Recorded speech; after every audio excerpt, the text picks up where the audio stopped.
There are no business ethics on implicit bias. Well, actually, let me rephrase that. We are noticing that there are no business ethics anymore in the world on implicit bias. We're not happy about that. I'm going to explain that in a minute. I'm your host, Kevon Bordelon. This is Implicit Bias for what? November 30th? Yeah, November 30th. This year flew by. This year has rolled by in 2024. That's the Rustic Renegade. I'm Kevon Bordelon at the bar. We've got Jonathan Broussard. We've got Sage Bro. Off camera, we've got Walker Griffon. Master Jonathan Broussard. Yes, Master Broussard. Thank you, Caleb. Yeah. Is that his new nickname, MB? Master Broussard? Yeah. And then Master B? Oh, Master that's B. it. Master B. He's not Master P. He's Master B. And was it President Screw from Spaceballs? I don't remember that one. Mel no. Brooks. Yeah, yeah, I do. I do remember that. The Spaceball salute. That is not what we're going. Yeah. No, but that's what we have at the bar. Of course, Walker Griffon off camera. Caleb decided to play a little game with the crew here on Implicit Bias in this segment, where Caleb picked one of the 3 bottles that you can probably see next to me. I don't know, Doug, can you see all 3 of these bottles? He's nodding his head yes. So what everyone allegedly has here, and I think it's a lie from Caleb, is something out of one of these bottles. Caleb says it's all the same. I don't know that it is, but that's okay. We'll find out if he attempts to tell us the truth. But back to the business ethics thing.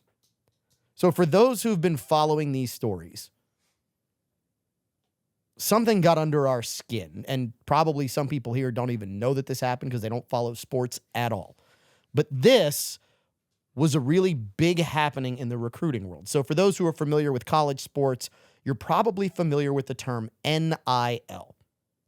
Now, as they said in the movie Basketball, oh, that's like saying Shaq got rich in Orlando. No, everybody knows Shaq got rich at LSU. This is true. We know that players have been making money at the college level forever. And I don't mean like forever. I mean like the Sandlot. Forever. But NIL pulled the sheet back on the nasty financial fornication that was going on with regards to how recruits out of high school were being paid. And very recently, the number 1 recruit in the nation, who had been committed to LSU forever, changed his commitment at the very last minute, whole 9 yards. Now, we need to say something here. You know what? You get paid. If I was on a job and someone offered me triple, quadruple what someone else was willing to pay me, I'm probably going to go. What do we think here? Are you going to go, Caleb? Well, so I've been in that position before. Whenever I left the contracting world and came back to normal people jobs, I applied to an offshore company. I didn't want to go back offshore. I applied to an offshore company for a job, and I applied to another gun shop to do some stuff with them. Took the job with the offshore company. The day that I signed the paperwork, I was going to start the following Monday. It was like a Wednesday. The gun shop called me back, offering me one quarter of what I was going to make. Wait, offering you a quarter or offering you 1 1/4? No, 1/4 of what I was going to make in the offshore company. And I called and talked to him. I was like, look, I gave you my word. I told you that I would work for you. And he's like, Mr. Caleb, we're not going up on the pay. And I was like, no, that's not what this is about. I got another job offer, and I think I'll be much happier there. But I gave you my word that I would work for you. I know you've already invested this much into these other things, and I'd be happy to pay that. But if you say that you want me and I'm the perfect candidate, and I'll give you my word, I'll do this. And he goes, you're really going to take a job that pays you a quarter of what we're going to pay you? And I said, sir, look, like I said, I gave you my word, but I would be happier there at a quarter of the pay. So what you're telling me is there's more value than just the dollar amount. There is. The most valuable thing you can get is not attached to money. I agree with you 100%. Not everybody is fortunate enough to be in a place where that's the case. Correct? Correct. And look, I'm going to tell you right now, the job I took put me below the poverty line. Well, Like and it was, the pay was not what it needed to be, but it was fulfilling. so I think that is a perspective that comes with two things. Number one, it comes with, even though you're below the poverty line, some financial stability somewhere, and it comes with wisdom and perspective. I'm curious at the bar. Thoughts on, you're doing a job, and let's, for the sake of hypothesis, say someone wants you to do the exact same job, just somewhere else, and offers you 4 times the cash to do it. And I'm not talking about the difference between $30,000 a year and $120,000. I'm talking about the difference between $4 million over 4 years or $12 million over 4 years. So maybe not 4 times, maybe 3 times. You taking it? Probably. So I've also been in the position. I make, okay, I'm not definitely nowhere near the poverty line, right? But what I get to do right now with USCCA is helping people. So I take that value and I enjoy what I get to do. And there's other companies that I've sought out and I've done consulting with and all that and had conversation with where I could make 4 times what I make now, but I didn't take that because of what I get to do. Now, 4 or 12 million, million, come on. Well, look, there's multiple perspectives on that. Jonathan, what are you thinking? I think it's hard to pass up. I think it's all in perspective. And, in that instance, I think I would have to kind of say, where am I going with this? So, and this is... How far is it taking me away? Well, this is, first of all, let's be really honest. The difference between 4 million and 12 million, while it's a lot of money, you're still set for a very long time in your life, whether you take the 4 or the 12. Exactly. So there needs to be something else, right? But I'm not going to condemn anybody because essentially this is what happened with this recruit. This recruit was offered somewhere in the neighborhood of $4 to $6 million by LSU. And it was very, very public that, and it's funny because people say, oh, this recruit flipped. No, this recruit didn't flip. He was bought. He was bought and paid for, and it was that simple. And it's okay. It is absolutely okay, unless you do it in an unprincipled manner. Unless you do it in an unscrupulous, unethical, unprincipled manner. I have no qualms with anyone who says, hey, look, I'm on the market. I'm going to take the best deal that comes to me. But Caleb, like you said, if I tell you, I give you my word, if I had said publicly, I don't understand all these decommitments. If you're committed to a school, you stay committed. I'm going to LSU. He said it publicly.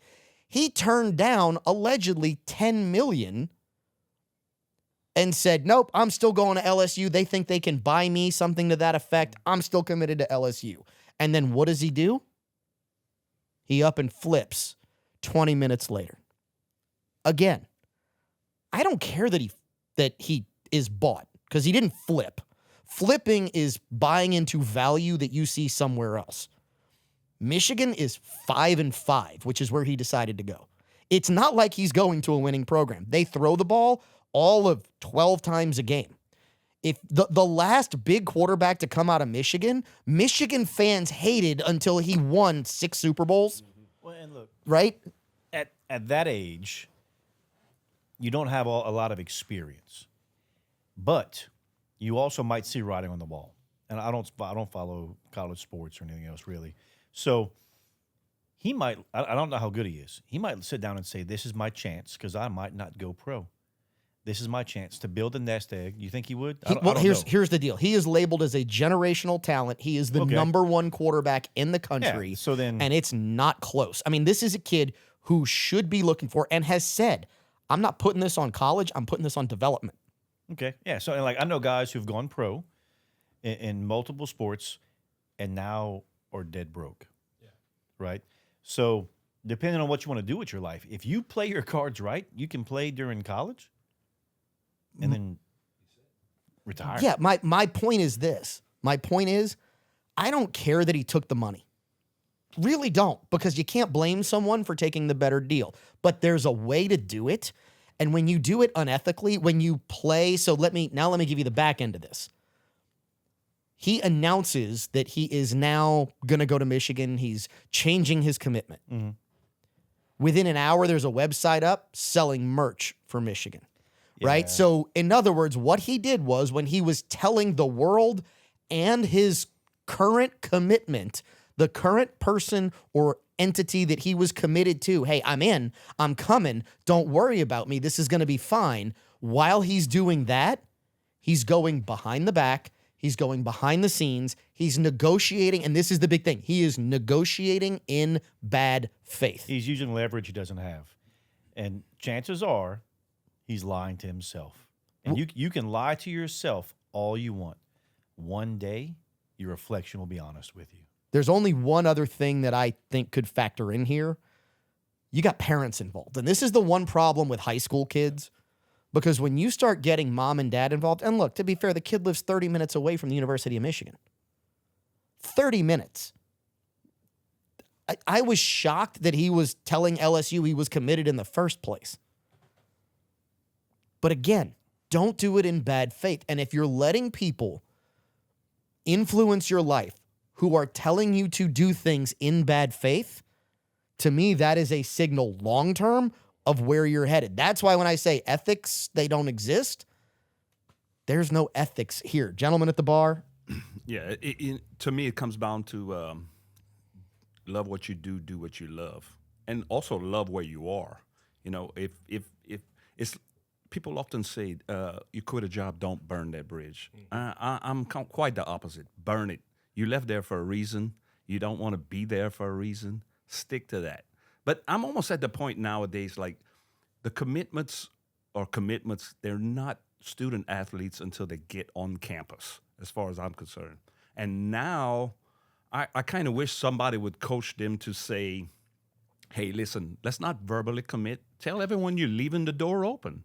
And let's go with that and see what works. Ring the bell. Ring the bell. I'm with you 100%. I don't care if this young male goes out and says, I'm uncommitted. Let's see who wants to make the biggest offer. I'm willing to go. I'm okay with that. I'm actually okay with him being honest. The lie is what bothers me here. The lie is what makes not just him, but the lie is what makes Michigan look bad as well, because now you know exactly, not, and like we didn't already know who Michigan is. If you follow sports at all, by the way, this is one of those that I love walking down this rabbit hole. So let's see. Michigan got busted last year for a cheating scandal where their coach ended up only being suspended for 4 games, which is a joke, because if any other school had done this, they'd have suspended him for the entire season, if not banned him from all of college football. Then the guy who was executing the cheating, which, by the way, the coach who was at Michigan, Walker, we're going to go long here for just a second. The guy who was executing the cheating at Michigan, allegedly, the scapegoat, got fired from Michigan for this, and then gets hired as this high school kid's coach. Oh, gee, there's a coinky-dink. As a shocker, he ends up working at this recruit's high school, 6 weeks ago? And by the way, the guy who was doing the cheating, Michigan, before he got there, was like a just over 500 team. And after he got there, they all of a sudden became successful and won a national championship. I mean, there's so much dirt here. There's so much smoke over just the fact that it's trying to buy their way to the top, to do whatever it takes to do what college football was never intended to be. And it tells you, to me, who someone is when they buy into that. Go ahead, Walker. You want to say something? I know you like sports. Yeah, okay. So on the Bryce Underwood thing, like you said, if someone offered you 4 times, 3 times as much money, especially the money that he got offered, like, I don't blame him. I would have took it too. I would have been out. And he lives, hometown kid, grew up 30 minutes away. 30 minutes away from the University of Michigan. The way he did it, I'm not the biggest LSU guy, but I don't agree with the way he handled things. Agreed. I think, like you said, it shouldn't have been. When you verbally commit somewhere, he even said it. Why commit somewhere if you're not going to go? I don't understand when kids do that. They flip. You see it all the time, especially in the big schools. But one thing is like, I don't agree with all the NIL. I think it should be like, it was supposed to be only a certain amount, and you can't do it the way that Michigan did it. Well, the way they did it is so illegal. The NCAA rule says this is not meant to be a recruiting inducement. It's not allowed to be pay for play. And literally, you had a guy, and I'm not even gonna speak his name because this dude, every account he's got, I banned it. He's a multi-billionaire who's got a social media platform who went on his social media platform where he's got millions of followers and said, I will write a blank check to you, Bryce Underwood, if you come to this school and play football. That is the definition of pay for play, which we got to take a break because we got to pay for play anyway. We'll take a break, come right back, bring you final segment of this week's episode of Implicit Bias for hour one.